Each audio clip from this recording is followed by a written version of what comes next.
বিশেষ করে চেহারা ডার্ক শ্যামলা মাঝারি হাইট ধরনের। আমার চেহারা নিয়ে আমার কোনো ক্ষোভ নাই, কিন্তু যেহেতু বিয়ের সময় হয়েছে আমার আম্মু আমার চেহারা নিয়ে বেশ হীনম্মন্যতায় ভোগেন। মুখের উপরেই বলেন যেহেতু আমি অসুন্দর, কোনো ভালো যোগ্য পাত্র আমি পাবো না। আমার কোনো প্রশ্ন নাই, তবে যদি কোনো কিছু আমার মায়ের উদ্দেশ্যে বলতেন যাতে তিনি আল্লাহর উপর সম্পূর্ণ ভরসা রেখে তারপর আমার বিয়ের জন্য ছেলে খোঁজেন। প্রথম যে পুরুষকে দেখবে সে সাথে সাথেই যেন বিয়ের জন্য জোরাজোরি না করেন। দেখুন, আপনারা তো অনেকে হেসে দিয়েছেন প্রশ্ন শুনে, কিন্তু এই প্রশ্নটি আমি এর আগেই পড়েছি। প্রশ্নটা পড়ে আমার কাছে বেশ খারাপ লেগেছে, বা ভেবেছি যে এখানে 100-150 প্রশ্ন আছে, যদি 10টা প্রশ্ন উত্তরও দিই তাহলে এই বোনটার প্রশ্নের উত্তরটা দেব।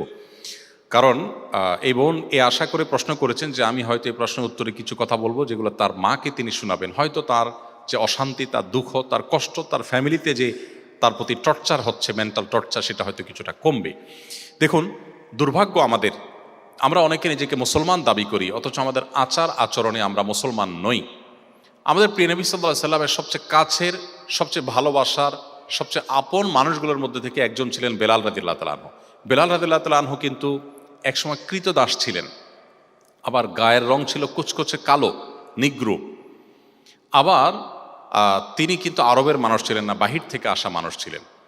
এতগুলো তখনকার আরব, বিশেষ করে ইসলাম পূর্ব আরবের মানুষের মধ্যে যে মানুষের প্রতি ঘৃণা প্রকাশের যে কারণগুলো আছে তার সবগুলো কারণ বিদ্যমান। এরকম একজন মানুষকে নবী সাল্লাল্লাহু আলাইহি সাল্লাম ভালোবাসার জায়গায় স্থান দিয়েছেন, তার মসজিদে মুয়াজ্জিন হিসাবে নিয়োগ দিয়েছেন, সম্মানের জায়গায় তাকে বসিয়েছেন। এটাই ইসলাম।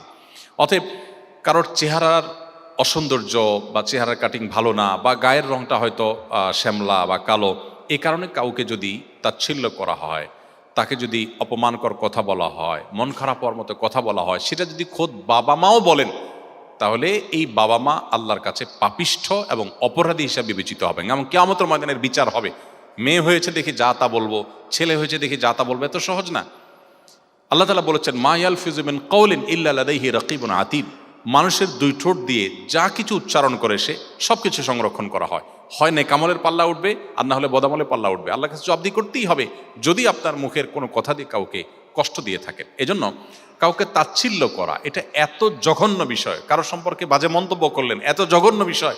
আল্লাহ বলেছেন, তাহসাবুনাহু হাইয়িনা ওয়া হুয়া ইনদাল্লাহি আযীম। আল্লাহ কোরআনে বলেছেন, তোমরা এই জাতীয় বিষয়গুলোকে খুব তুচ্ছ মনে করো, যে একটু কি হলো আর এটুকু বললাম, অথচ এটা আল্লাহর কাছে মহা অপরাধ, জঘন্য অপরাধ। মনে রাখবেন, অনেক বাবা মা আছেন সন্তানদের প্রতি ভালোবাসার জায়গা থেকেই এ ধরনের তুচ্ছ তাচ্ছিল্য সন্তানদেরকে করেন। মোটেই জায়েজ নেই, মোটেই জায়েজ নেই। বাবা মা হিসাবে সন্তানকে আরো বেশি সান্ত্বনা দিবেন, তাকে আরো বেশি সাহস যোগাবেন এবং আল্লাহর প্রতি ভরসা রাখবেন। ইমানদার কখনো আল্লাহর প্রতি নিরাশ হয় না। আমি এই বোনকে বলতে চাই, আপনার মায়ের এই কথায় আপনি মনক্ষুণ্ণ না হয়ে এটি আল্লাহর পক্ষ থেকে পরীক্ষা হিসাবে আপনি গ্রহণ করেন। মনে রাখবেন, পার্থিব জীবনটাই যদি সব কিছু হতো তাহলে তো আর আমাদের পাওয়ার কোনো জায়গা ছিল না। কিন্তু অ্যাজ এ মুসলিম আমরা মনে করি যে পার্থিব জায়গাটাই সব কিছু নয়, আমার আসল জগৎ রয়েছে মৃত্যুর পর, অনন্তকাল, আখিরাতের জগৎ। সো দুনিয়ার জগতে যদি আমি অপমানিত হই, লাঞ্ছিত হই, আমাকে যদি হীনম্মন্যতা ভুক্ত হয়, আমাকে যদি মানুষ ইগনোর করে, আমাকে যদি কেউ পাত্তা না দেয়, সমাজে আমার কোনো গুরুত্ব না থাকে, কিচ্ছু আসা যায় না। আমার যদি জান্নাতটা হয়ে যায়, নিজের অনন্তকালের সুখের ঠিকানা হয়ে যায়। এর বিপরীতে যার আল্লাহর প্রতি বিশ্বাস নাই, সে তো দুনিয়াতেই সব কিছু মনে করে। দুনিয়াকে সব কিছু মনে করার কারণে দুনিয়ার কোনো কিছু না পাইলে সে ডিপ্রেসড হয়ে যায়, সে পাগল পড়া হয়ে যায়, তার আখিরাতের প্রতি কোনো ভরসা নেই। অতএব আমি আপনাকে বলবো, আল্লাহর প্রতি ভরসা রাখেন এবং সবর করুন। এবং শেষে আপনার মাকে আমি বলতে চাই যে আল্লাহকে ভয় করবেন। সন্তানের আল্লাহ প্রদত্ত কোনো কিছুর কারণে সন্তানকে তুচ্ছ তাচ্ছিল্য করলে, তার মন খারাপ হওয়ার মতো কথা বললে, এটা নিজের ঈমানের দুর্বলতার প্রকাশ এবং কবিরা গুনাহ। আল্লাহর কাছে কিয়ামতের ময়দানে জবাবদিহি করতে হবে এবং এর জন্য শাস্তি পেতে হতে পারে। এজন্য আল্লাহকে ভয় করবেন। আমি ছোটবেলা থেকে অনেক ধার্মিক ছিলাম, কিন্তু কলেজে ওঠার পর মনে অনেক চিন্তা চলে এসেছে, যা বেশিরভাগ পশ্চিমা বিশ্ব থেকে অনুপ্রাণিত। আমি সালাত ঠিকমতো আদায় করতাম না, কাজা করতাম, পরনিন্দা, গীবত এর মতো নন ইসলামিক কাজে লিপ্ত ছিলাম। মাঝে মাঝে ইসলামের সত্যতাও অস্তিত্ব নিয়ে প্রশ্ন আসতো, নাউজুবিল্লাহ। কিন্তু আমি এখন পুরোপুরি ইসলামের পথে ফিরতে চাই। জানি না আল্লাহ আমাকে কবুল করবেন কিনা। বুঝে শুনে এমন ভুল করার পরেও আমাকে দয়া করে দিক নির্দেশনা দিবেন। এই প্রশ্নকর্তাকে আমি বলতে চাই যে আমাদের শিক্ষা ব্যবস্থাকে এমনভাবে ঢেলে সাজানো হয়েছে, এমনভাবে গড়ে তোলা হয়েছে যে আমাদের শিক্ষা ব্যবস্থার একবারে লোয়ার লেভেল থেকে নিয়ে একেবারে সর্বোচ্চ পর্যায় পর্যন্ত যদি কেউ পড়ে চলে যায়, সে স্বয়ংক্রিয়ভাবে আধানাস্তিক হওয়ার পথে সে চলে যাবে। ডিজাইনটাই সেভাবে করা হয়েছে, দুর্ভাগ্যজনক একটা বাস্তবতা। আমি একটি কথা বিভিন্ন জায়গায় বলার চেষ্টা করি, আপনাদের কাছেও আরজ করতে চাই। গত 50 বছর যাবৎ এদেশে একটা ট্যাবলেট খাওয়ানোর চেষ্টা করা হয়েছে, সেটি হলো রাষ্ট্র থেকে, সব কিছু থেকে ধর্মকে আলাদা করে ফেলতে হবে, ধর্মকে ঠেলে মসজিদে ঢুকে দিতে হবে, এর বাইরে কোথাও ধর্ম থাকবে না। তাহলে কি হবে? তাহলে দেশটা শূন্য হয়ে যাবে। এই স্বপ্ন আমাদেরকে 50 বছর যাবৎ দেখানো হয়েছে এবং এভাবেই 50 বছর যাবৎ দেশ চলেছে, যে ধর্ম ঠেলে দূরে রেখে দাও, তাহলে দেশ উন্নত হয়ে যাবে, দেশ শূন্য হয়ে যাবে। আমার প্রশ্ন হলো, এই 50 বছরে দেশ কোন জায়গায় গিয়েছে এই ধর্মকে দূর দূর করে? এই প্রশ্নটি এখন জোরালোভাবে রাখা দরকার এই আইডিওলজি যারা আমাদেরকে দিচ্ছে, খাওয়াচ্ছে, গিলাচ্ছে তাদের প্রতি। আমি এর বিপরীতে মালয়েশিয়াকে আমি রাখতে চাই। মালয়েশিয়াতে আমরা জানি সেখানে রাষ্ট্র ইসলামকে প্রচণ্ডভাবে ধারণ করে। তাদের সংবিধানে রাষ্ট্রধর্ম শুধু ইসলাম, অফিসিয়াল ধর্ম শুধু ইসলাম আছে তা নয়, মাত্র 65% মুসলমান হওয়ার পর, মাত্র 65% মুসলমান হওয়ার পর যদি তাদের সংবিধানে রাষ্ট্রধর্ম ইসলাম এরকম গুরুত্বের সাথে জায়গা দেয়, এবং পাশাপাশি অন্যান্য ধর্মীদের অবশ্যই ধর্মীয় স্বাধীনতা সেখানে নিশ্চিত করা আছে, কিন্তু অফিসিয়াল ধর্ম হিসাবে ইসলাম বলা আছে, এবং সেই সাথে তাদের প্রধানমন্ত্রী থেকে নিয়ে মন্ত্রী পরিষদের বেশিরভাগ সদস্যরা এমন যোগ্য ধর্মীয় দৃষ্টিকোণ থেকে, ধর্মীয় দিক থেকে, যে তাদের প্রেসিডেন্ট প্রধানমন্ত্রীরা যখন পশ্চিমা পৃথিবীতে যান, তাদের দেশীয়দের ইমামতি করে জুমার নামাজ তারা পড়ান, এবং তাদের মন্ত্রীদের ছেলেমেয়েরা হাফেজ হয়, সেগুলো তারা সোশ্যাল মিডিয়াতে ব্যাপকভাবে প্রচার করেন। মালয়েশিয়াতে আমার বেশ কয়েকবার যাওয়ার সুযোগ হয়েছে, আপনারা যারা গিয়েছেন তারা দেখেছেন সেখানকার সমাজের খাঁজে ভাঁজে ইসলামটাকে কিভাবে তারা ধারণ করে রেখেছে। সেখানে মহিলা পুলিশ যারা আছে তাদের দেখবেন যে মাথায় একটা সুন্দর করে কাপড় স্কার্ফ দেওয়া আছে। এভাবে প্রত্যেকটা খাঁজে ভাজে আপনি ইসলাম দেখতে পাবেন, খুঁজে পাবেন। তাদের শিক্ষা সিলেবাস, তাদের রাজনীতিতে, তাদের রাষ্ট্রীয় কর্মকাণ্ডে, তাদের সংবিধানে বিভিন্ন জায়গায় ইসলামকে খুব চমৎকারভাবে তারা স্থান দিয়ে রেখেছে। আমার প্রশ্ন হলো, ইসলামকে ধারণ করে মালয়েশিয়ানরা কি আমাদের চাইতে পিছিয়ে গেছে না এগিয়ে গেছে? কতটা এগিয়েছে যে আমাদের মন্ত্রী মিনিস্টাররা আমাদের দেশ থেকে কাজের জন্য, চাকরির জন্য আমাদেরকে নেওয়ার জন্য বসে থাকতে হয় তাদের কাছে গিয়ে। তো তারা আমাদের চাইতে কম সময়ে আমাদেরকে পেছনে ফেলে অনেক দূর চলে গেছে। কই তাদের ধর্ম পালন বা তাদের ধর্মকে ধারণ করা তো তাদের অগ্রগতির পথে বাধা হয়নি। আমি একটি কথা প্রায়শই বলার চেষ্টা করি। 2010 সালের জরিপ অনুযায়ী বাংলাদেশে 3.25 লক্ষ মসজিদ ছিল, সেটা হয়তো এখন 4 লক্ষ হয়েছে।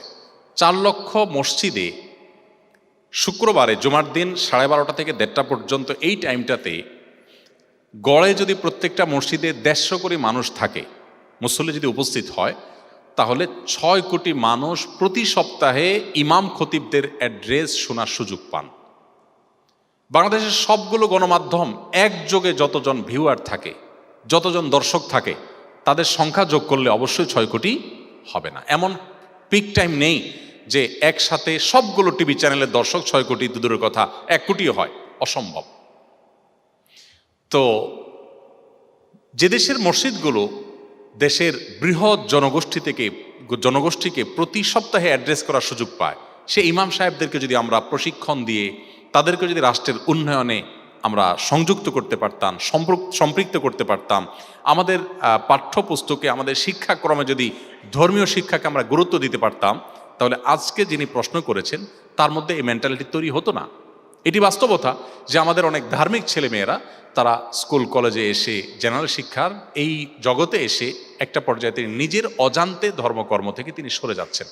আমার প্রশ্ন হলো, এই দেশের প্রায় যত মুসলমান আছেন, প্রায় বেশিরভাগ মুসলমান, আমি কোনো পার্সেন্টেজ উল্লেখ করতে চাই না, বেশিরভাগ মুসলমানই তার সন্তান স্কুলে পড়লেও একটা টাইম যেন সে কোরআন শিখে, ধর্মকর্ম শিখে, নামাজ শিখে তার জন্য একজন হুজুর রাখেন অথবা মক্তবে পাঠান। তাহলে ইন্ডিভিজুয়াল প্রচেষ্টায় তার সন্তানের ধর্মীয় শিক্ষা তিনি নিশ্চিত করার জন্য চেষ্টা করছেন। যদি আমাদের পাঠ্যক্রমের মধ্যে, যদি আমাদের শিক্ষা সিলেবাসের মধ্যে ধর্মীয় শিক্ষা পর্যাপ্ত যতটুকু প্রয়োজন ততটুকু যদি থাকতো, আমি বলছি না যে আমাদের পাঠ্যক্রমকে একেবারে ইসলামিক করে ফেলান, সবাই আলেম হয়ে যায়, সেটা বলছি না, যতটুকু তার ধর্মীয় শিক্ষা প্রয়োজন ততটুকু যদি থাকতো, তাহলে রাষ্ট্রের জনগণের ব্যক্তিগত প্রচেষ্টা, এই যে সন্তানকে নিয়ে যেতে হচ্ছে, নিয়ে আসতে হচ্ছে, আলাদা হুজুর রাখতে হচ্ছে, আলাদা মক্তবে পাঠাতে হচ্ছে, এই কাজগুলো করা লাগতো না, এগুলো আমাদের বেঁচে যেত। তাহলে যারা ছোটবেলা থেকে ধর্মকর্ম করতেন কিন্তু আপনি স্কুল কলেজের পরিবেশে এসে দিন থেকে সরে যাচ্ছেন, আপনাকে মনে রাখতে হবে এখানে পরিকল্পিতভাবে ডিজাইনটাই এমনভাবে করা যে আপনি যাতে আল্লাহ থেকে দূরে সরেন, আপনার যাতে আখিরাতের বিশ্বাসগুলো ঠুনকো হয়ে যায়, দুর্বল হয়ে যায়, প্ল্যান ওয়াইজ সেগুলো পুশ করার জন্য অপচেষ্টা করা হয়। আমি বিভিন্ন সময় আমাদের এডুকেশন মিনিস্ট্রিতে যাওয়ার সুযোগ হয়েছে বিভিন্ন সময়।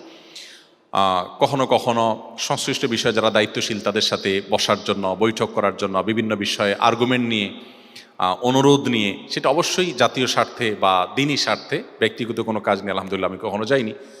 তো আমি একটা জিনিস দেখে খুব অবাক হয়েছি, সচিবালয়ে উপদেষ্টা বা মিনিস্টার যারাই যখন দায়িত্বে থাকেন, তাদের অপেক্ষার রুমে, ওয়েটিং রুমে উল্লেখযোগ্য সংখ্যক পশ্চিমারা, বিদেশিরা তারা বসে থাকেন। আমার নিজের ভেতরে প্রশ্ন জেগেছে, আমাদের পাঠ্যপুস্তকে কি থাকবে না থাকবে, আমার স্কুলে ছেলেমেয়েরা কি পড়বে না পড়বে, এটা নিয়ে তাদের তো মাথা ব্যথার কারণটা কি? কিন্তু আমি দেখেছি যে তারা তাদের বিভিন্ন আইডিয়া, তাদের বিভিন্ন ধ্যান ধারণা, তাদের বিভিন্ন আপনার প্রস্তাবনা, এগুলো তারা ঢোকানোর জন্য চেষ্টা করছে। এক শ্রেণী এনজিও আছে, সেগুলোকে পুশ করার জন্য চেষ্টা করছে। আমাদের দেশে অনেক অনাচার আছে, যে অনাচারগুলো পশ্চিমা দুনিয়া থেকে এখানে আমদানি করা হয়েছে কোনো প্রয়োজন ছাড়া। এগুলো আমাদের সমাজের জন্য ক্ষতি ছাড়া কোনো লাভের কিছু বই আনে নাই, বাট সেগুলো আনা হয়েছে। তো পাঠ্যপুস্তকে, আমাদের কারিকুলামে এরকম জিনিস থাকার কারণে আমাদের অনেক ছেলেমেয়েরা কিন্তু নষ্ট হয়ে যাচ্ছে। তো এই জায়গাটাতে আমাদের সবার মনোযোগী হইতে হবে যে দেশের সংখ্যাগরিষ্ঠ মানুষের চিন্তা চেতনা বিরুদ্ধ কোনো কিছু পুশ করা, শিক্ষার নামে হোক, সংস্কৃতির নামে হোক, বিনোদনের নামে হোক, সেটা কখনো জনগণের আকাঙ্ক্ষার প্রতিফলন হতে পারে না। এই জায়গাটাতে আমাদের সবাই সোচ্চার থাকতে হবে, তা না হলে আমাদের পরবর্তী প্রজন্মকে আমরা কোনোভাবেই ধরে রাখতে পারবো না। অতএব যিনি এই প্রশ্নটি করেছেন তার উদ্দেশ্যে আমি বলতে চাই যে আপনার পূর্বের যে মানসিকতা ছিল সেটার জন্য আপনি অবশ্যই আল্লাহর কাছে অনুতপ্ত হবেন এবং আল্লাহ তাআলা ক্ষমাশীল, তিনি ক্ষমা করবেন। এখন আপনি ইসলামের পথে আসার জন্য অবশ্যই আপনাকে সার্কেল মেনটেন করতে হবে, ধর্মীয় সার্কেল, দিনী সার্কেল মেনটেন করবেন, তাদের সাথে উঠা বসা করবেন এবং আল্লাহর দিকে ফিরে আসার জন্য কোরআন হাদিসের জ্ঞান অর্জন করবেন। ইনশাআল্লাহ আল্লাহ তাআলা আপনাকে সাহায্য করবেন। আমরা জানি যে মানুষের ছবি আঁকা ইসলামে নিষিদ্ধ, এমনকি ভাস্কর্য তৈরি, প্রাণীর ভাস্কর্য তৈরি করাও নিষিদ্ধ। প্রশ্ন হলো, মানুষেরই একটা অঙ্গ দাঁত, পড়াশোনার খাতিরে আমরা ডেন্টাল স্টুডেন্টদের দাঁতের একটা মডেল তৈরি করি, এটা ইসলামের দৃষ্টিতে কেমন?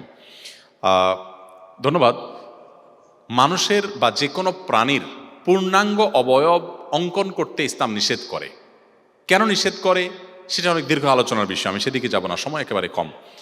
কিন্তু মানুষের কোনো অঙ্গ বিশেষ অঙ্কন করা বা সেটার স্ট্যাচু তৈরি করা, ভাস্কর্য তৈরি করা নিষেধ নয়।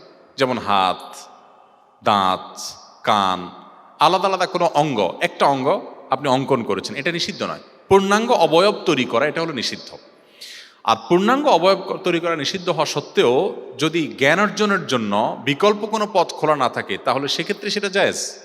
বিধায় আপনি ডেন্টাল স্টুডেন্ট হিসাবে কোনো দাঁতের নিয়ে আপনি কাজ করছেন, ভাস্কর্য নিয়ে কাজ করছেন, বা ওইটার কোনো ছবি তৈরি করেছেন বা তার কোনো আকৃতি তৈরি করেছেন, এটা মোটেই ইসলামী শরীয়তের দৃষ্টিকোণ থেকে নিষিদ্ধ নয়।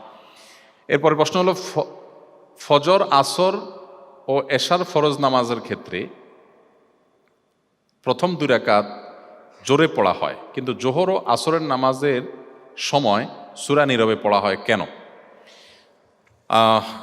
এই প্রশ্নের উত্তর হলো, আল্লাহ রাব্বুল আলামিন কেন আমাদেরকে কোন কাজটি করতে বলেছেন, কেন কোন কাজ নিষেধ করেছেন, সেটার সত্যিকারের উত্তর আল্লাহ তাআলা ভালো জানেন। আমি সৃষ্টি হয়ে যদি আল্লাহর সমস্ত আদেশ নিষেধের যৌক্তিকতা, যথার্থতা আমার বুঝে যেতে হয়, তাহলে আল্লাহর সে নির্দেশ, আল্লাহ নির্দেশ কিভাবে হলো? আল্লামা ইকবালের একটা কবিতার অংশ আছে, আমি একাধিকবার বিভিন্ন জায়গায় বলেছি, জু সমঝ মে আ গই ও ফের খুদা কেউ কর হুয়া।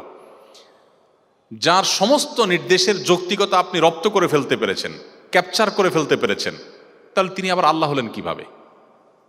আল্লাহ তো সেই মহান সত্তা যে আপনি সৃষ্টি হয়ে আল্লাহর সব আদেশের রহস্য ধরতে পারেন নাই, এটাই তো আল্লাহ আল্লাহ হওয়ার প্রমাণ। যদি আপনি সবকিছু আপনার বিবেক দিয়ে রপ্ত করে ফেলতে পারেন, দেন আপনি বলেন যে আমার বিশ্বাসে আসলে, বুঝে আসলে তারপর আমি মানবো, তাহলে আপনি আল্লাহর গোলাম না, আপনি আপনার বুঝের গোলাম। আপনি একজন সাধারণ কর্মচারী হলে কোথাও সেই প্রতিষ্ঠানের মালিকের অনেক কাজের যৌক্তিকতা, অনেক কাজের রহস্য, অনেক তার যোগ বিয়োগের ফল আপনি জানেন না, কারণ আপনি একজন সাধারণ কর্মী। সেখানে সৃষ্টি হয়ে আপনি স্রষ্টার সমস্ত কাজের তত্ত্ব রহস্য আপনাকে বুঝে ফেলতে হবে, নট নেসেসারি, না বোঝাটাই বরং স্বাভাবিক। আজ আমাদের মধ্যে একটা ব্যাধি তৈরি হয়েছে যে আমরা অনেক তরুণরা আছি, মনে করি যে আমার লজিকে আসলে আমি মানবো, না হলে মানবো না। আমি বিষয়ে একাধিক উদাহরণ দিয়ে থাকি। ধরুন আজ থেকে 100 বছর আগের কোনো একজন মানুষ এখন হাজির হয়েছে, শুধু বোঝার স্বার্থে আমরা বলছি যে ধরুন একজন মানুষ 100 বছর আগে পৃথিবীতে ছিলেন, তিনি হঠাৎ এখন হাজির হয়েছেন, কোনোভাবে হাজির হলেন। এই ব্যক্তিকে যদি বোঝানো হয় যে ওয়ালে থাকা একটা সুইচ টিপ দিলে ফ্যান ঘুরবে, লাইট জ্বলবে, বিদ্যুৎ আবিষ্কার হওয়ার আগের মানুষকে যদি এই কথা বলা হয়, তার কাছে এই কথা এটা কি যৌক্তিক মনে হবে না অযৌক্তিক মনে হবে? আসলে কি সেটা অযৌক্তিক? কিন্তু তার কাছে অযৌক্তিক মনে হচ্ছে কেন? কারণ তিনি এই বিদ্যুতের টেকনোলজি সম্পর্কে ধারণা রাখেন না। তো 100 বছরের গ্যাপ হওয়ার কারণে বা 200 বছরের গ্যাপ হওয়ার কারণে তিনি একটা টেকনোলজি সম্পর্কে ধারণা না থাকার কারণে তার কাছে এটা অযৌক্তিক মনে হচ্ছে।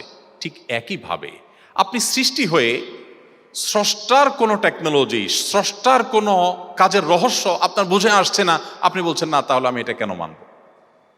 বিষয়টা অনেকটা এরকম। ধরুন ঢাকা শহরের চারপাশে আমরা, বিশেষ করে পুরান ঢাকা এলাকাতে বিভিন্ন জায়গাতে আমরা দেখি যে প্রচুর পরিমাণ তারের জঞ্জাল ঝুলে আছে। কোনো এক ভদ্রলোক যিনি বিদ্যুৎ সম্পর্কে ধারণা নেই, ও যে 100 বা 150 বছর আগে বিদ্যুৎ আবিষ্কারের আগে পৃথিবীতে ছিলেন, এরকম একজন মানুষ আসলেন। হঠাৎ তিনি এসে দেখলেন যে এত সুন্দর শহর, সব কিছু পরিপাটি, বাট মাথার উপরে যে তারগুলো ঝুলে আছে রাস্তার বিভিন্ন পিলার ধরে, খুব বিশ্রী দেখা যাচ্ছে। তিনি এগুলোর সব জঞ্জাল সরানোর ব্যবস্থা করলেন, খুব ভালো করে এগুলোকে একদম ছিঁড়ে কেটে একেবারে পরিচ্ছন্ন করে ফেললেন। এর ফলশ্রুতিতে দেখা গেল হসপিটালে যে সমস্ত পেশেন্ট আইসিইউতে ছিল সব মরে সাফ হয়ে গেছে, কারণ বিদ্যুৎ ডিসকানেক্ট হয়ে গেছে। তখন এই ভদ্রলোককে ডেকে যদি মৃত্যুদণ্ড দেওয়া হয়, শাস্তি দেওয়া হয়, সে বলবে আমি তো ভালো কিছু করতে গেছি ভাই, তোমাদের শহরটাকে পরিষ্কার করতে গেছি, আমাকে কেন শাস্তি দিবা? এই ভদ্রলোক বিদ্যুতের টেকনোলজি না বোঝার কারণে তার কাছে যেটাকে ভালো মনে হচ্ছে, বাহ্যিক দৃষ্টিতে খুব লজিক্যাল, একটা জঞ্জাট পরিষ্কার করেছেন, বাট সেটা ইললজিক্যাল, সেটা আসলে অযৌক্তিক। কেন? কারণ সে টেকনোলজি বুঝে না, এই জন্য তার কাছে ওই লজিকটা বুঝে আসছে না। তো সৃষ্টি হয়ে স্রষ্টার সমস্ত আদেশগুলো আমাকে বুঝে ফেলতে হবে, এটা নট নেসেসারি। না বুঝে আসাটা বরং অনেক ক্ষেত্রে স্বাভাবিক। এই উত্তরটা হলো মূল উত্তর। এবার আসেন, জোহরে এবং আসরে কেন আমরা আস্তে বা নীরবে নামাজে কেরাত পড়ি, আর মাগরিবে এশায় বা ফজরে কেন আমরা সরবে পড়ি? তো এই সম্পর্কে অনেক ওলামায়ে কেরামগণ অনেক উত্তর দিয়েছেন। এর মধ্যে একটা উত্তর হলো যে দিনের বেলা মানুষ কোলাহলে থাকে, কাজে ব্যস্ত থাকে, ব্যবসা বাণিজ্যে থাকে, এই কারণে মানুষের মনোযোগ ধরে রাখাটা ডিফিকাল্ট হয়। সেজন্য দিনের বেলায় মনে মনে সূরা কেরাত পড়ার নির্দেশ আল্লাহ তাআলা করেছেন, যাতে করে মানুষ তার মনোযোগকে ধরে রাখতে পারে। এবং নীরবে যে কোনো কিছু পাঠ করলে তুলনামূলকভাবে মনোসংযোগ ধরে রাখা সহজ। আর রাতের বেলা যেহেতু কোলাহলমুক্ত পরিবেশ থাকে, কোলাহলমুক্ত পরিবেশে সে মন খুলে উচ্চ আওয়াজে বা সরবে যখন কোরআন কারীমের তেলাওয়াত করে, সূরা কেরাত পড়ে, নামাজ পড়ে, তখন সেটা তার জন্য তুলনামূলকভাবে সহজ হয়, পরিবেশটা তার জন্য অনুকূল থাকে দিনের পরিবেশের তুলনায়। কোলাহলের পরিবেশে মনে মনে যখন তিনি মুখে যখন নীরবে যখন তিনি সূরা কেরাত পাঠ করেন, তখন তার মনোযোগটা ধরে রাখাটা তুলনামূলকভাবে সহজ হয়। এই কারণে দিনে আস্তে পড়তে বলা হয়েছে, রাতের নামাজগুলোতে জোরে পড়তে বলা হয়েছে। এটা একটা উত্তর, আরও বহু উত্তরের জন্য আছে, কিন্তু প্রধান এবং সবচেয়ে বড় উত্তর হলো যে আল্লাহ এবং তার রাসূল সাল্লাল্লাহু আলাইহি ওয়াসাল্লাম কোনো কাজ করতে নির্দেশ করলে সেটা আমার বুঝে আসুক আর না আসুক, সেটা অবশ্যই যৌক্তিক। এরপরের প্রশ্ন হলো, মেডিকেল বন্ধুরা ছেলে মেয়ে একসাথে মিলে মজা করে বাইরে ঘুরতে যায়, খেতে যায়, ইসলামের দৃষ্টিকোণ থেকে এটা কতটা গ্রহণযোগ্য? দেখুন, এই প্রশ্নের উত্তরে আপনারা একজন প্রখ্যাত একজন বিজ্ঞানীর একটি উক্তি আপনারা আমার চাইতে আরও ভালো জানার কথা, যে তিনি বলেছিলেন একজন ছেলে এবং একজন মেয়ে কখনো বন্ধু হতে পারে না। আপনি বলবেন, না ভাই, আমার মনে কোনো বাজে চিন্তা নেই, আপনি এত হুজুর মানুষের সাথে খারাপ চিন্তা কেন করেন? আপনারা হুজুররা যে কোনো কিছুকে এত খারাপভাবে দেখার কারণটা কি? আপনার মনে কোনো খারাপ চিন্তা আসছে না, আমি আপনাকে সত্যবাদী বলে বিশ্বাস করলাম। আপনি অসুস্থ আমি এটা মনে করলাম না, আমি মনে করলাম আপনি সুস্থ, বাট আপনার মনে খারাপ কোনো চিন্তা আসছে না। তো এই না আসাটা এটা চূড়ান্ত না। একটা সীমিত সময় পর্যন্ত হয়তো আপনার মনে খারাপ কিছু আসছে না, কিন্তু একটা সময় আসবে, একটা সময় আসবে। শত সহস্র ঘটনা আমাদের চতুর্দিকে ঘটে থাকে, যে ঘটনাগুলোর দিকে তাকালে, যেই ঘটনাগুলোকে স্টাডি করলে আমরা দেখব যে দিনের আলোর মতো পরিষ্কার আল্লাহ রাব্বুল আলামিন নারী পুরুষকে একজন আরেকজনের প্রতি আকৃষ্ট হবে সেভাবে সৃষ্টি করেছেন। সৃষ্টি এভাবে, প্রকৃতি এভাবে। অতএব আপনি এখানে যদি ভালো সাজার চেষ্টা করেন যে না, আমার মনে খারাপ কোনো চিন্তা আসে না, তাহলে আপনার ডাক্তার দেখানো দরকার। আপনি যদি বলেন যে আমার খারাপ কোনো চিন্তা আসে না, তাহলে হয় আপনি মিথ্যাবাদী আর না হলে অসুস্থ, দুটার একটা। আপনাকে অবশ্যই মানতে হবে যে আপনার মনে বাজে চিন্তা আসতে পারে, এই মুহূর্তে নাই, আমি সেটা মানতে পারি, কিন্তু আপনার মনে কখনো বাজে চিন্তা আসবে না, কখনো খারাপ চিন্তা আসবে না। না, আপনি মনে করেন যে একটা ছেলে একটা মেয়ে খুব ভালো বন্ধু হতে পারে, সেখানে সেক্স বা এই জাতীয় কোনো জিনিস মাথায় আসবে না, এটা মিথ্যা কথা, এটা কখনো সত্য হতে পারে না। আল্লাহ এভাবে সৃষ্টি করেন নাই, প্রকৃতি ভাবে করে নাই। হ্যাঁ, আপনি বলতে পারেন যে ভাই আমি মনে মনে বাজে চিন্তা করব, মুখে তো কিছু বলবো না। মনে রাখবেন, এখানেই ইসলামী শরিয়ার সৌন্দর্য প্রকাশ হয়। গোটা পৃথিবীর সমস্ত সভ্যতা এবং সকল সমাজ বলবে একজন নারী, তার প্রতি তুমি অন্যায়ভাবে হাত বাড়াবে, তুমি অবশ্যই অপরাধী, তোমাকে বিচার করতে হবে, তুমি লম্পট, তুমি চরিত্রহীন, 100 বার বলবে। পৃথিবীর কোনো সভ্যতা আপনাকে বলবে না একজন নারী তার সৌন্দর্য দেখে তাকে মনে মনে আপনি রেপ করছেন, আপনি মনে মনে ধর্ষণ করছেন, মনে মনে তাকে নিয়ে নোংরা চিন্তা করছেন, মনে মনে আপনি তার সাথে ব্যভিচারে লিপ্ত হয়েছেন। পৃথিবীর কোনো সভ্যতা, কোনো সমাজ বলবেন আপনি খারাপ মানুষ, বলবে তুমি আস্ত একটা ফেরেশতা, তুমি তো কারোর দিকে হাত বাড়াও নাই। কিন্তু ইসলাম আমাদের এই সভ্যতার চাইতে আরো এক ধাপ এগিয়ে। ইসলামী শরিয়া বলে আপনি কারোর কোনো নারীর প্রতি অবিচার করেছেন, তার চরিত্র হনন করবার অপচেষ্টায় লিপ্ত হয়েছেন, আপনি জেনাকারী, আপনি পাপিষ্ট, আপনি ব্যভিচারী, আপনি অপরাধী, সাথে সাথে আরো এক ধাপ এগিয়ে আপনি কোনো নারীর সৌন্দর্য দেখে মনে মনে জল্পনার জগতে, কল্পনার জগতে তাকে আপনি রেপ করেছেন, তাকে নিয়ে আপনি বাজে নোংরা চিন্তা করেছেন। নবী সাল্লাল্লাহু আলাইহি সাল্লাম বলেছেন জেনাল আইনি আন নজর, তুমি অন্তরে যে তাকে নিয়ে বাজে চিন্তা করলে বা চোখ দিয়ে যে খারাপ দৃষ্টিতে তার দিকে তাকালে, এর কারণে তুমি আল্লাহর খাতায় জেনাকারী হিসাবে, ব্যভিচারী হিসাবে তোমার নাম লেখা হয়ে গেল। কিয়ামতের ময়দানে তোমার বিচার হবে, ওয়েট অ্যান্ড সি। ভাইরা আমার, ইসলাম আমাদেরকে যে সুমহান জীবন ব্যবস্থা দিয়েছে, এটার বিপরীতে বহু এক্সপেরিমেন্ট পশ্চিমারা করেছে, পৃথিবীর বিভিন্ন দেশ বিভিন্ন সভ্যতা করেছে। সবাই একটা পর্যায়ে এসে আবার বাস্তবতায় ফিরে আসতে বাধ্য হয়, নিরুপায়। কারণ প্রকৃতি, আল্লাহ সৃষ্টি এভাবে, এর বাইরে কোনো সিস্টেমে মানুষের উন্নতি থাকতে পারে না। এই জন্য ছেলে মেয়ে একসাথে যদি পড়াশোনা করতেই হয়, তাহলে সেক্ষেত্রে অবশ্যই স্বকীয়তা বজায় রেখে শরিয়ার পর্দার বিধিবিধানগুলোকে সর্বোচ্চ গুরুত্ব দিতে তারপর আমাদেরকে মেনে চলতে হবে। এটা আমাদের কল্যাণার্থে। এটা মেনে চললে যে আল্লাহর কোনো লাভ তা না, আমাদের সুবিধা, আমাদের লাভ, আমাদের সামাজিক শান্তি শৃঙ্খলা এগুলো বজায় থাকবে। পশ্চিমা পৃথিবীতে আপনারা আমার চাইতে ভালো জানেন, আপনি গুগলে সার্চ করেন পৃথিবীতে সবচেয়ে বেশি নারীদের যৌন হেনস্থার শিকার হয় কোন দেশগুলোতে, আপনি দেখেন।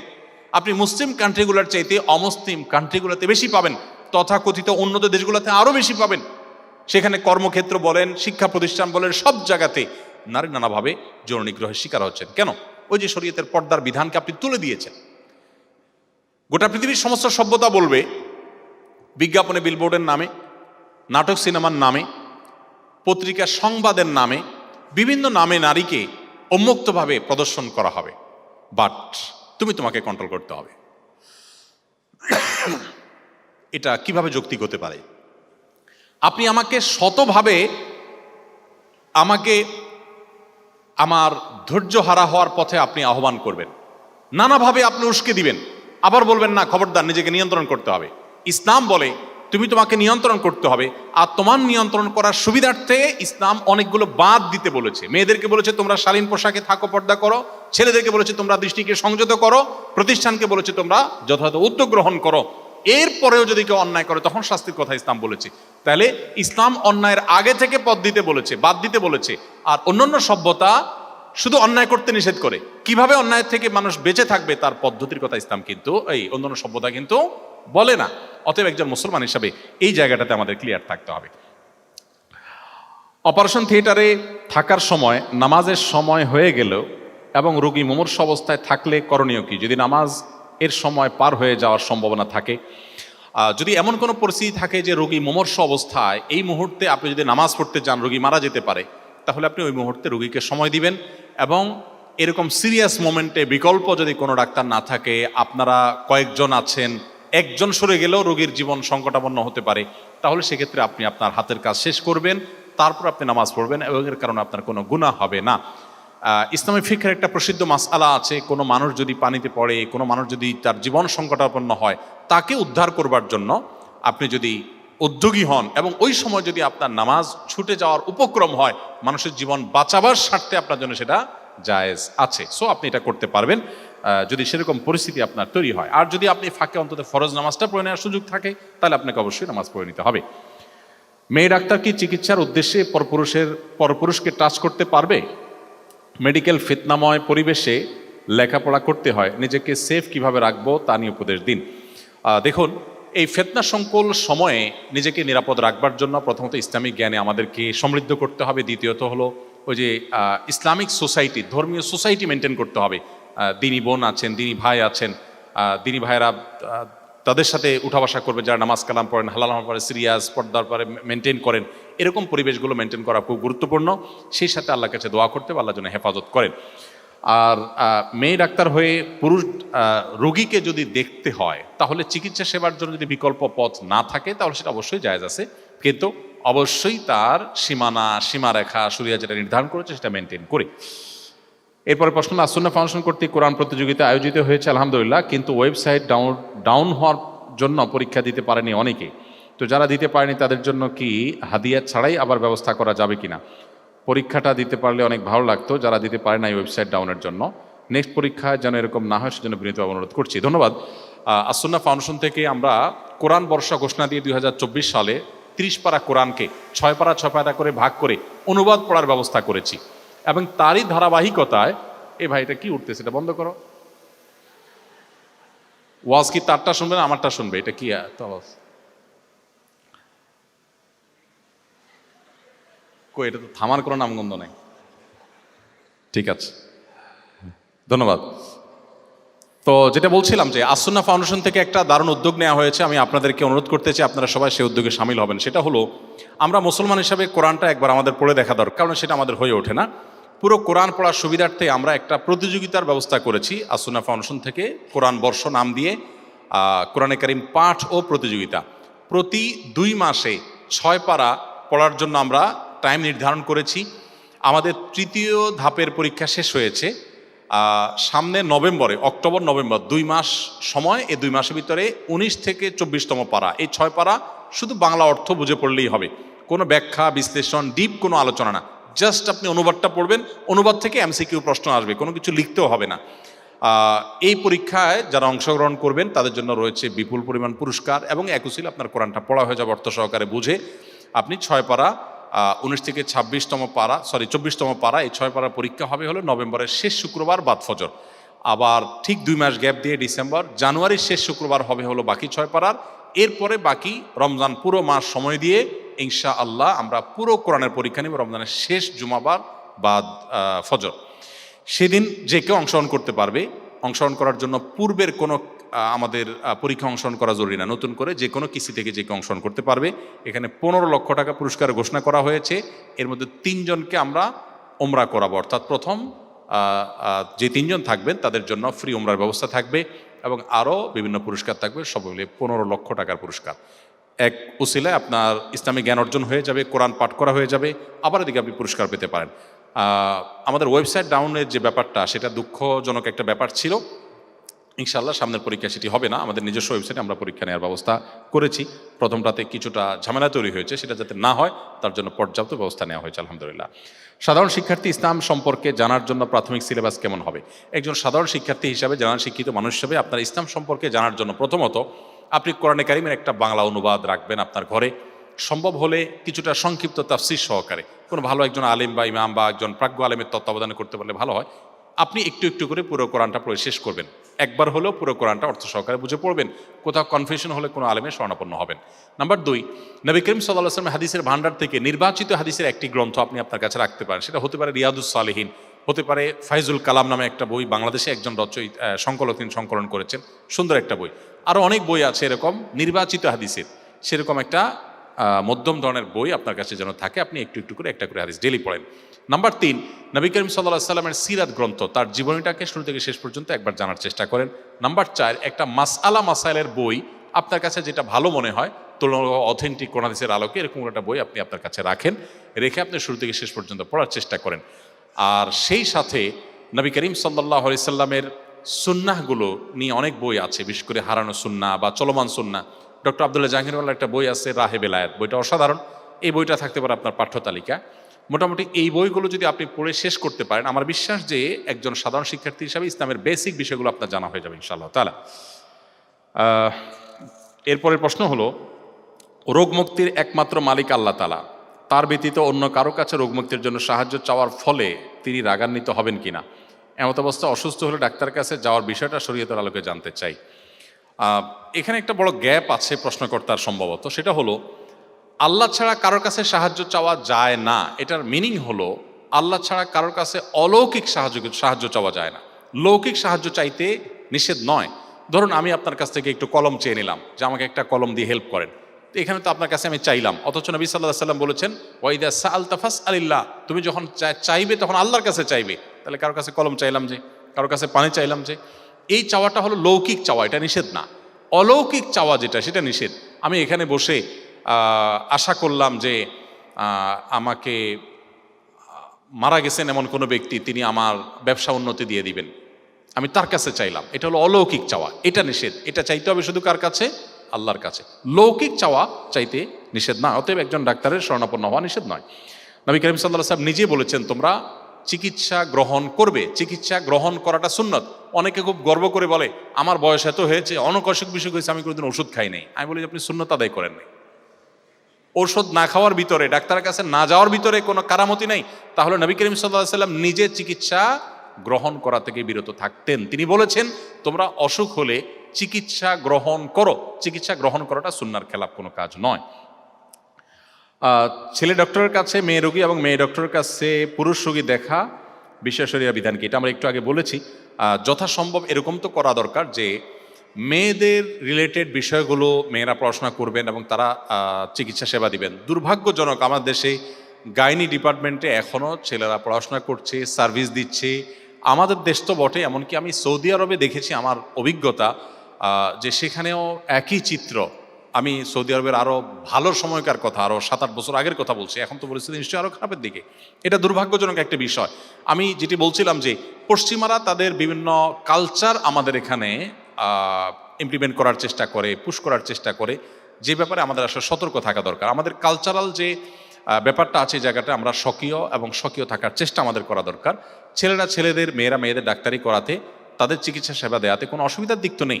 এই জায়গাটাকে এনশিওর করা দরকার ফিতনার বহু দুয়ারকে বন্ধ করবার জন্য। যদি নিরুপায় হয়, না থাকে, তাহলে সেক্ষেত্রে সেটি জায়েজ আছে। ছেলে হয়ে মেয়ে ডাক্তার, মেয়ে হয়ে ছেলে ডাক্তার কাছে যাওয়া না জায়েজ নয়।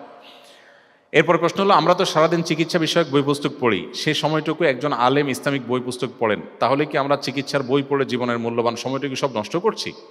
না না না, নষ্ট করছেন কেন? আপনারা যদি পড়াশোনা না করেন আমাদের চিকিৎসা সেবা কে দিবে? দেখুন, সবাইকে আলেম হতে ইসলাম বলেনি, সমাজের সব মানুষকে আলেম হতে বলেন। নবী করিম সাল্লাল্লাহু আলাইহি ওয়াসাল্লামের যে সমাজ ছিল সেখানে সবাই আলেম ছিলেন না, এক একজন এক এক শ্রেণী পেশার মানুষ ছিলেন, কিছু মানুষ আলেম ছিলেন।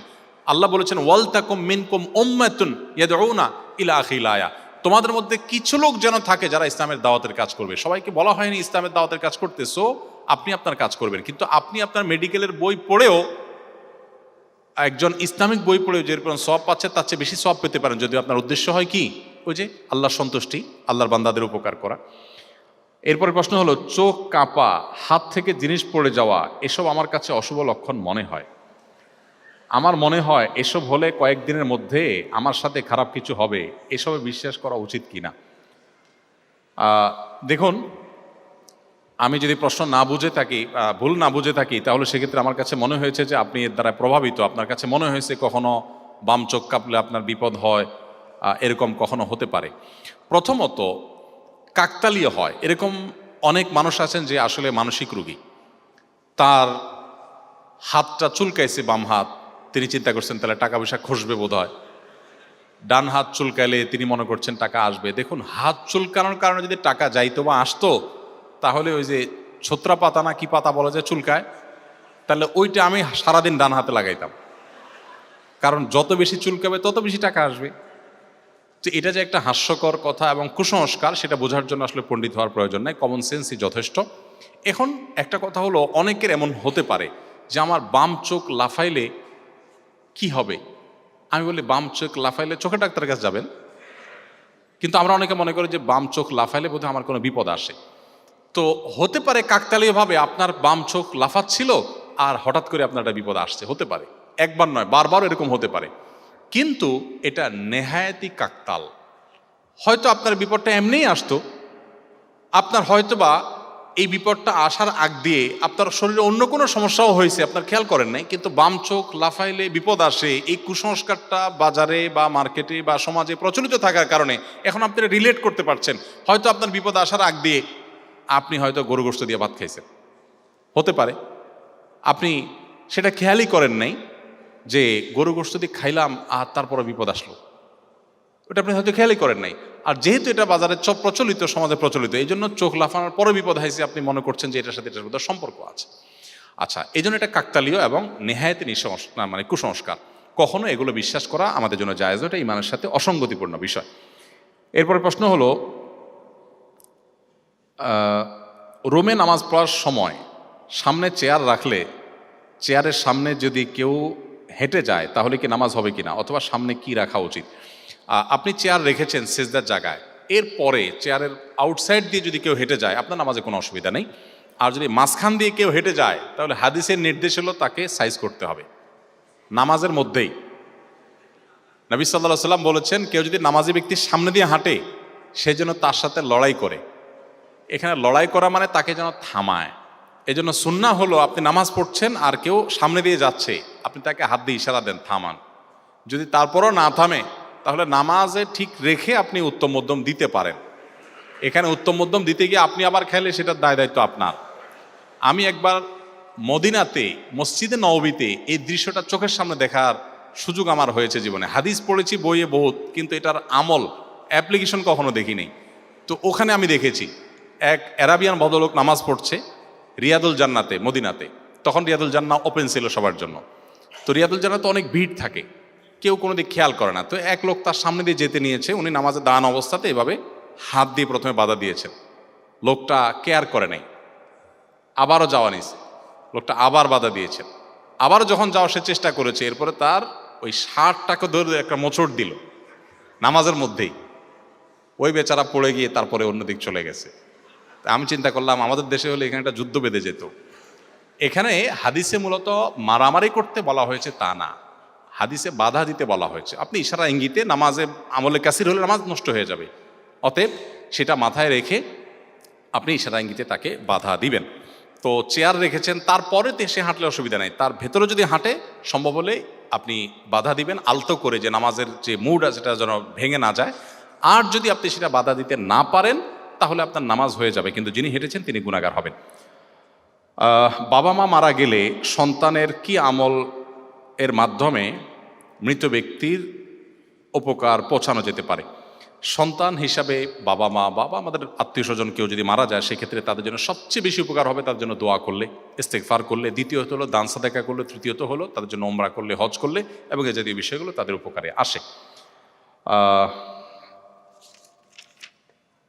আর দু একটা প্রশ্ন দিয়ে আমি মনে হয় শেষ করবো, অনেক সময় হয়ে গেছে। আমরা জানি ফরজ গোসল করার জন্য গড়গড়া সহ কুলি করা আবশ্যক, কিন্তু রোজা অবস্থায় কারোর স্বপ্নদোষ হলে এমত অবস্থায় ফরজ গোসল করার সময় কি করব।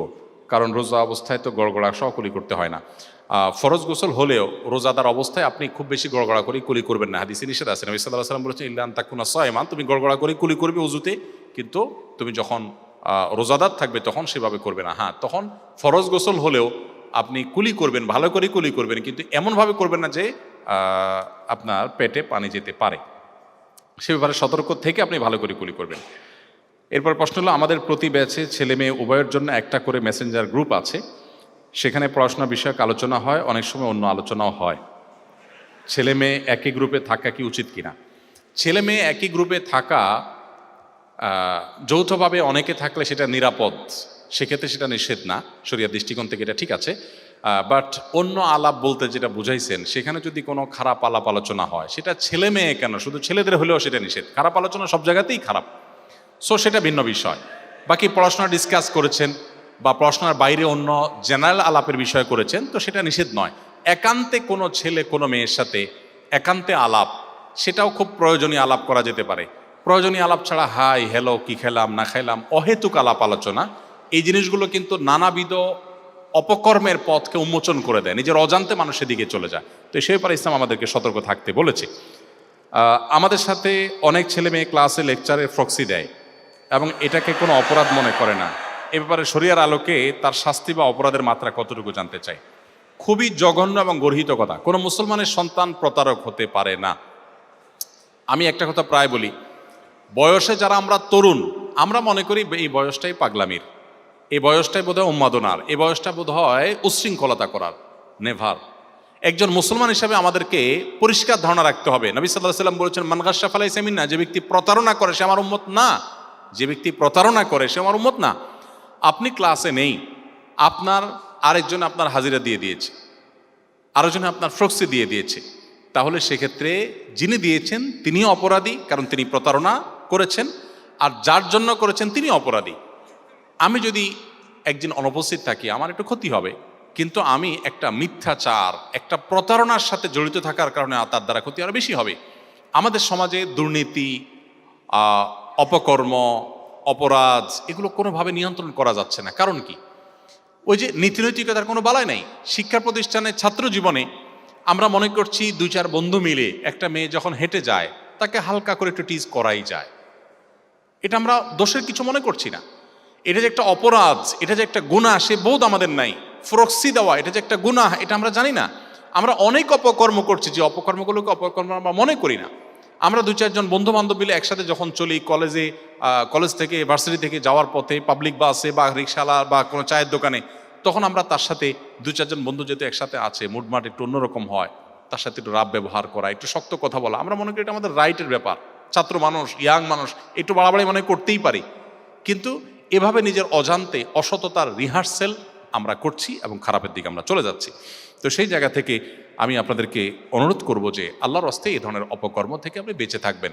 যদি দেখেন যে সবাই করছে, করুক, আপনি বেঁচে থাকলে বলবে যে এই লোকটা বোধহয় সেকেলে, এই লোকটা বোধহয় অচল, এখন মনে রাখবেন এর মাধ্যমেই কিন্তু আল্লাহর প্রিয়পাত্র আপনি হবেন এবং আপনি ভালো মানুষ হতে পারবেন। বিধায় একজন মুসলমান কখনো এই ধরনের অন্যায় বা গুনাহের কাজে জড়াতে পারবেন না, তার যত ক্ষতি হোক না কেন।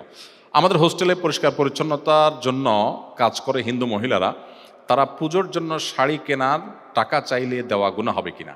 না, গুনাহ হবে না। আপনি কোনো অন্য ধর্মাবলম্বীকে তার ধর্মীয় উৎসব উপলক্ষে পোশাক কিনে দিচ্ছেন, খাবার কিনে দিচ্ছেন, হালাল খাবার, কোনো অসুবিধা নেই।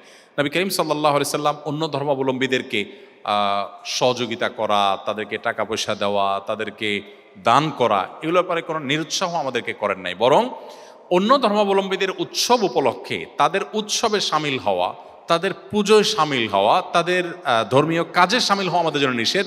বাট আমি অ্যাজ এ মানুষ তার উপকার করা, তাকে একটা কাপড় কিনে দেওয়া, এগুলো অবশ্যই ইসলামে আমাদের জন্য জায়েজ এবং অনুমোদন রেখেছে। আমার মনে হয় আমরা শেষ করতে পারি, কারণ রাত অনেক হয়ে গেছে।